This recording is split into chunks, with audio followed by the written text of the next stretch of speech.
사람이 사람을 보고 호감을 얻는 데까지 들어가는 시간이 50초. 근데 그 50초 중에 판단의 기준이 제일 큰 게 시각 55%래요. 시각. 두 번째가 청각 38%예요. 근데 재밌는 게 뭐냐면 시각은 사람들이 이유를 알아요. 감성 대리가 좋아, 잘생겨서 좋아, 수염이 나서 좋아, 눈썹이 진해서 좋아, 머리가 아주 스타일리스트해서 좋아, 몸이 좋아서 좋아, 뭐 이유가 있습니다.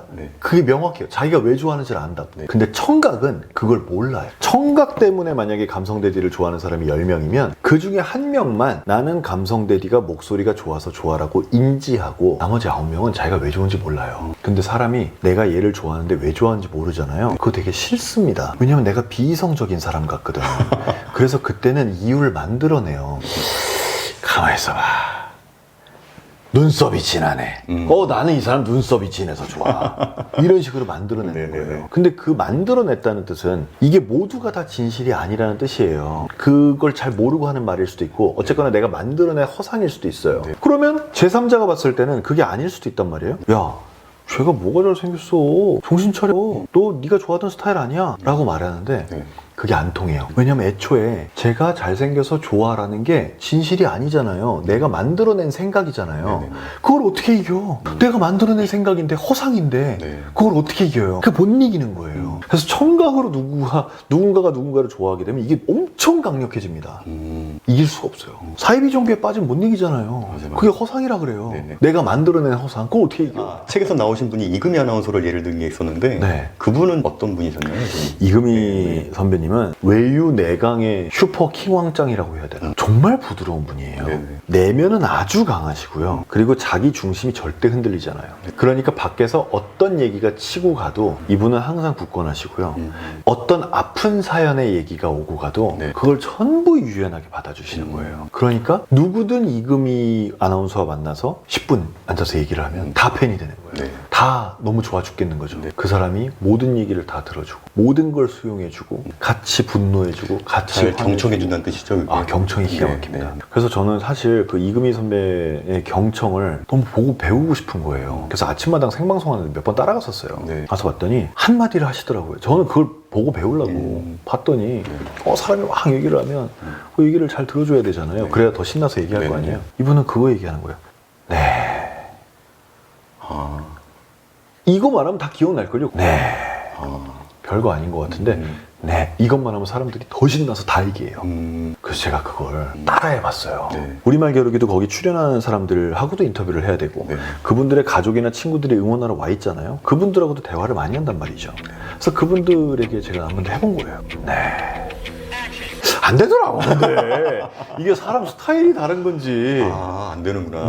그분과 형님의 차이는 뭐였을까요? 그분은 정말 경청을 하는 가운데 그 반응이 자연스럽게 나온 거고 나는 그 반응을 흉내낸 거고 그러니까 안 된 거죠. 그러니까 그래서 저는 드는 생각이 이게 작전으로는 안 되는 것 같아요. 내가 어떤 사인을 하건 어떤 표정을 짓건 내가 뭔가를 해서 저 사람으로 하여금 내가 네 말에 경청하고 있다라는 느낌을 주고 싶다는 건 안 되는 것 같아요. 진심이 아니면 안 되는 거죠, 그게. 그런 것 같아요. 정말 진심으로 내가 그 사람한테 완전히 빠져서 그 사람 이야기를 경청해야지만 그래야지만 이금희 같은 그런 자연스러운 반응도 나오는 것 같고 근데 나는 그걸 미처 생각 못하고 만 따라하고 있으니까 듣는 사람들은 가식인데? 이렇게 생각하는 거죠. 그래서 그거 몇 주 해보지도 않았어요. 안 되더라고 나는.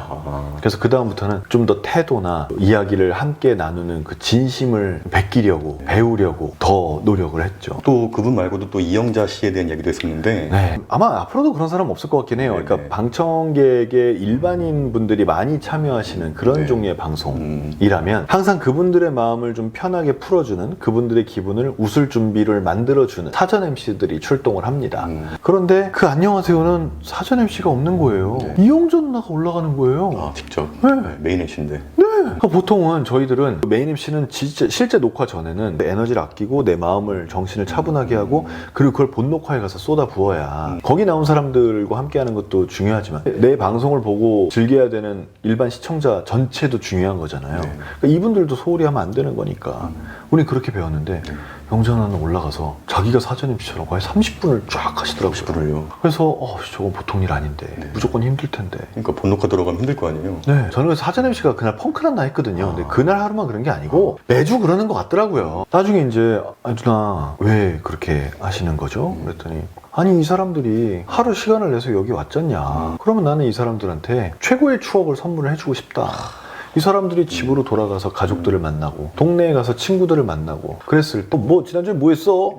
안녕하세요 녹화장 갔다 왔어.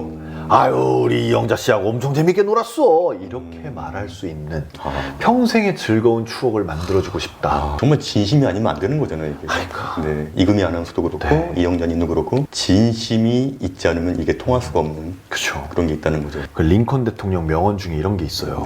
한 사람을 영원히 속일 수 있다. 여러 사람을 잠깐 속일 수 있다. 근데 여러 사람을 영원히 속일 수는 없다. 근데 방송인은 항상 여러 사람을 대하는 사람이잖아요. 그러니까 영원히 속이는 게 불가능한 거예요. 그 내가 어떤 사람으로 보여주고 싶으면 그 사람이 돼야지 그 사람으로 보이는 건 불가능한 것 같아요. 그러니까 내가 진심을 쏟고 싶으면 진심을 쏟아야 돼요. 진심을 쏟는 척을 하는 건 절대 안 되는 것 같아요. 형님께서는 어떤 모습으로 보여주고 싶은 게 있으신가요? 그래서 그 계산을 안 하기 시작했어요. 어차피 해도 소용없지 않냐. 그러니 나도 그냥 매사에 진심을 다하자.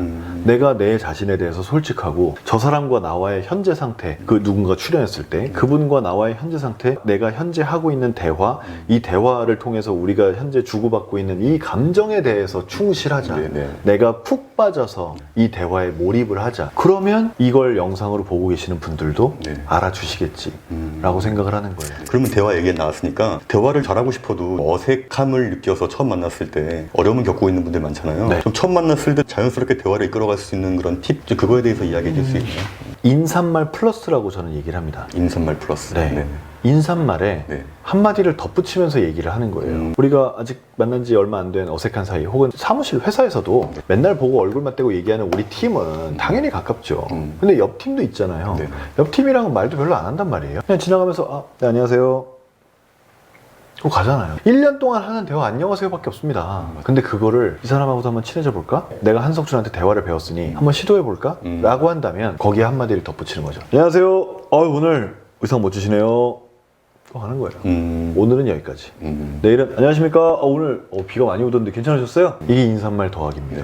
이렇게 하면서 물꼬를 틀 수 있는 거죠. 본격적으로는 최근에 어떤 분이 자기는 말을 잘 못하는데 대화를 잘하고 싶긴 하다. 근데 남의 말은 잘 들어준다. 나는 어떻게 대화를 해야 되냐 이런 얘기 하시더라고요. 그러니까 잘 들을 수 있는데 내가 말을 못하겠다.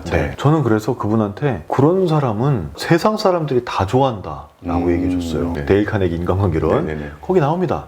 경청은 세상에서 가장 드문 재능이다. 남의 말을 들어주는 사람 그 재능이 아주 드문 재능이에요. 오죽하면 KBS 아나운서 중에 가장 경청을 잘하는 분이 이금희 아나운서인데 그분이 아침마당을 그렇게 오랜 세월을 하겠습니까? 그 재능 하나로. 그러니 경청은 정말 중요한 재능이고 그분은 자기 말을 잘 표현을 못해서 답답하다고 했지만 만약에 그분이 자기 말을 잘 표현을 못해서 사회생활하는데 어려움을 겪어요 라고 말했으면 저는 그 부분에 대해서 말씀을 드렸을 것 같아요. 근데 친구들과 대화를 하는 데에서 어려움을 겪는다니 그러면 자기 말 안 해도 돼요. 그냥 안 하고 친구의 얘기를 몰입해서 정말 집중해서 깊게 진심으로 들어주고 그렇게 진심으로 누군가의 얘기를 듣다 보면 당연히 거기서 궁금한 게 또 생기고 더 물어보고 싶은 게 생기고 그러잖아요. 그렇게 주고받는 대화를 할 수 있는 거죠. 근데 이거 대화라고는 하지만 내가 할 말들은 다 짧은 거예요. 왜냐면 난 질문만 하면 되니까. 그 대화 속에서 나오는 것들 통해서 질문을 한다.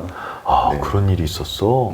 야, 근데 그런 일이 있으면 그때 겪는 감정은 어때? 내가 듣기만 해도 열받는데 그런 일 있을 때 옆에 있는 사람들은 뭐라고 안 했어? 뭐 이렇게 물어본다든지 그거는 그 얘기에 정말 몰입해서 들으면 자연스럽게 나올 수 있는 반응이거든요. 그러니까 그런 식으로 몰입을 해주면 나는 훨씬 대화가 진짜 그렇게만 해도 상대방들이 엄청 좋아해요. 그것만으로도 기분이 풀리는 사람도 있고 그렇게 하고 나잖아요.